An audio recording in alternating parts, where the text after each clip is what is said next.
has spent his time on a number of NBA rosters and trying to make a final impression, maybe for the Pistons, for the Heat, maybe for another club, maybe for somebody overseas. That's the thing. And you get opportunities for guys who may not have been those first-round picks. This is an opportunity for them to show out. There's a Corey with the steal and the two-hand.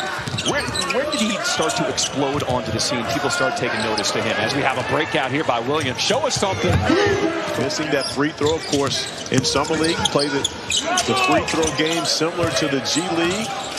One free throw for 2 or even 3 points. Kendra, how much did you know about Corey being in the Bay Area? And You're just going to see him get better and better. A lot of people are still getting introduced to his game. And this is a good. He has done this. He did it at Tennessee. He did it last year in the G League, as well as his opportunities at the NBA level for the Detroit Pistons. Elite shooter. Made 4 threes. There's the 4 remaining teams who are playing for the championship trophy. And let me tell you, it will be rocking for the Lakers and Warriors for a meaningful basketball. It means a lot. And oftentimes it's a springboard into the season. You think about the great season that the Charlotte Hornets had this year, losing in their last play-in game. Coral Gables is not a bad place at all to go to college.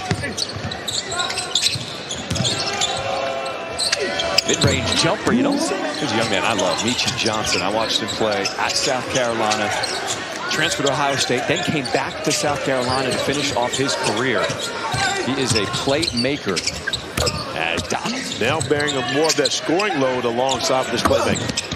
Early in Summer League, Liam McNeely, who played in the G League as a first-round pick the majority of the year. Great. 2 minutes to play here in this first quarter. And a 3. Before he went off to college, played alongside Caleb Foster, who's now at Duke. Oh, we're going to get the scouting report for you later on that. There's White open. Experience at the NBA level. Great hands by Golden. Flex another one of those. Corey Stevenson, the baseline. Especially from a mental standpoint than it was for all the rookies playing making their professional debut. Now, when you say slower, where does that show up on the floor as Golden leads in it? Didn't hurt the fact I had Tim Duncan and Monty Williams. See, you left that part out. And Tim Thomas. You buried the lead there. Oh, wait a minute. Kendall Brown with the 2. And it's interesting to see how guys develop when they're quiet guys coming in as freshmen. See what they turn into when they... Donaldson turns that corner hard and the pocket. 6 rebounds, stuff in the stat sheet.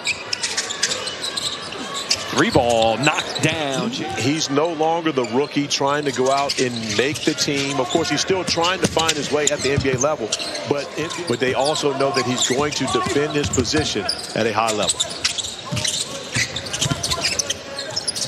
Brown cut off by White, and they are laying it all out there right now. Brown with a pump fake. Corey staying right in front of him, but Brown rising up. Back to live action here in this second quarter in Las Vegas. All right, Corey Alexander, I got to ask you. Of the top 5. And again, not that A.J. Debonsa wasn't great, but Caleb Wilson not only was great, but he was great for 4 of the 5 games. In a workout, and so missed the remainder of his college basketball season, but after surgery on the thumb, he got to work. Caleb Wilson is a potential superstar. I believe that Cameron Boozer will absolutely be an all-star throughout his NBA career and has the highest to be superstar in this game. And I think that Darren Peterson is the perfect pick for the Utah Jazz.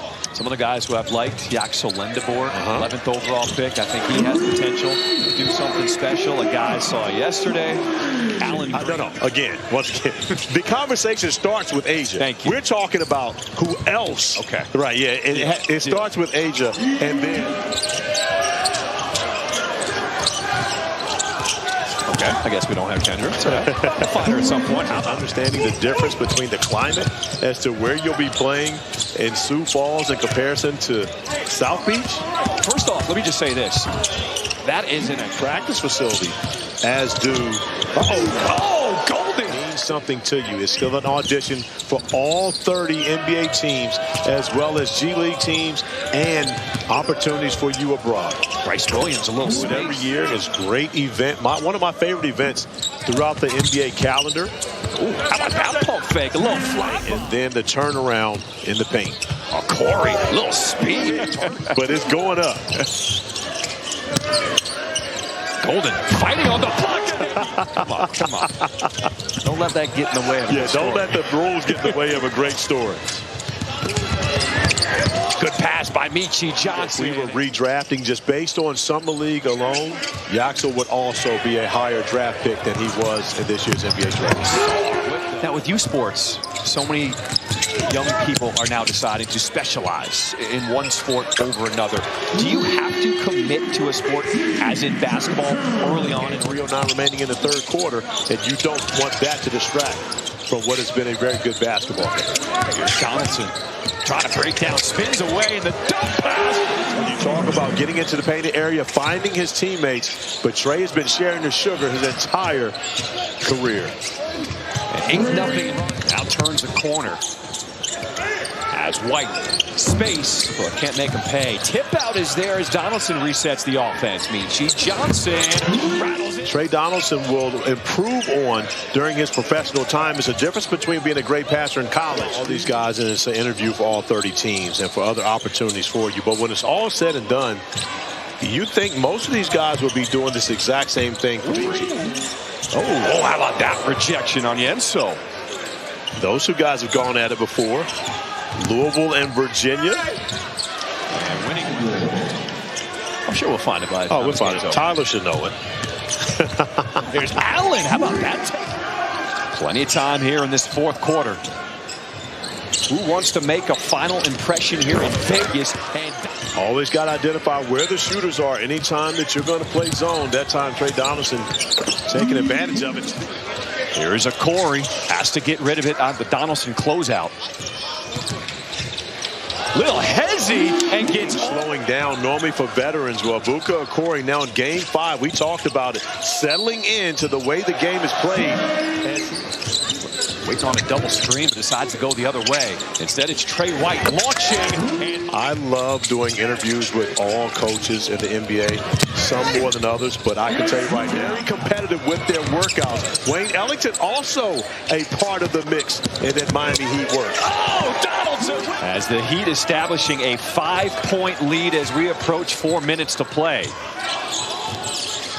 Donaldson now starting to feel it. He's heating up. But every ACC team has someone that can get it done at this level. Trey's taking over. Again, you think about every bucket or assist has been in his hands, and the way that he's controlling everything. Right? So we've seen some rookies, especially highly drafted rookies, play more games than what we've seen in the past. 38-10 outscoring Detroit. That's one of the things that J.B. Bickerstaff does with his Summer League group each year. He likes to add one to make sure he has an HBCU player on the roster. In grassroots basketball and HBCU basketball. Donaldson penetrating, the drive and kick to Brown, running baseline. Oh! Shot clock winding down. It's at 4. And that one is pinned on the glass. Asar playing a little keep away. Final seconds of this one. Miami was down by as many as 15, but they come all the way back and win their final game here in the Summer League, 101.